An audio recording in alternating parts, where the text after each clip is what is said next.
For this question, we are asked if a radio station broadcasts a signal at 94.5 megahertz, find the wavelength in meters first. The equation that deals with wavelength is this: C equals lambda times nu. Nu looks similar to the letter V, so you may hear me refer to this as V. Now C stands for the speed of light, which is 2.998 times 10 to the 8th power meters per second. Lambda is your wavelength.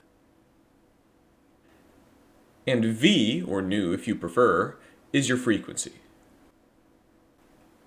Now the wavelength must be in meters, and the frequency must be in hertz. You may also see this as seconds with a -1 next to it, meaning reciprocal seconds, but these are the same thing. So let's examine our question again.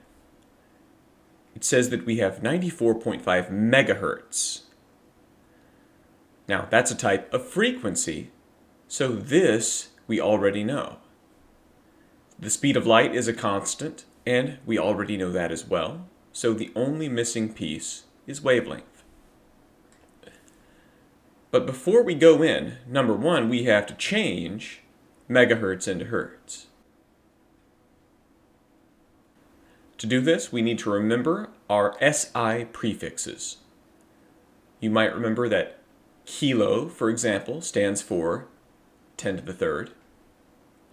Mega stands for 10 to the 6th.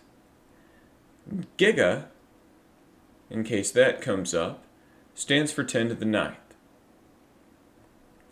So if you see 94.5 megahertz, you can replace the M with an E6.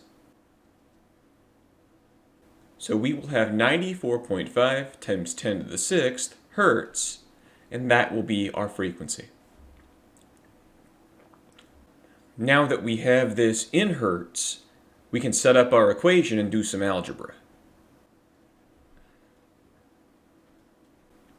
Once again, we know frequency, we know the speed of light. We need to do one step worth of algebra to get the wavelength by itself. So since the wavelength is next to the frequency, we need to divide by frequency and get the wavelength by itself. This will give us C over frequency equals lambda. Now let's place the numbers in the correct positions. Speed of light is 2.998 times 10 to the 8th over frequency, which is 94.5 times 10 to the 6th. We can use a calculator to compute this.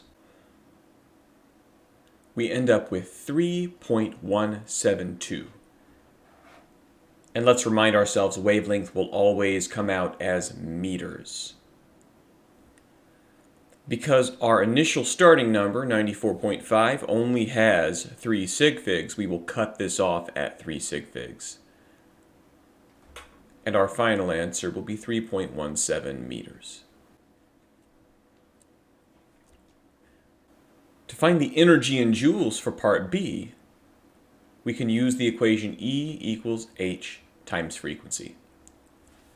But we've already found frequency, and we can use it again. But H is called Planck's constant. Now, Planck's constant is 6.626 times 10 to the -34th power. Therefore, this number is known as well, and all we need to do is place the numbers in the correct positions in this equation. So for H, we'll have 6.626 times 10 to the -34th times the frequency, which we found previously, 94.5 times 10 to the 6th power. When we multiply, we'll get the energy, and this will come out in joules. Our answer is 6.26 times 10 to the negative 26 joules. And so this is how we find both wavelength and energy.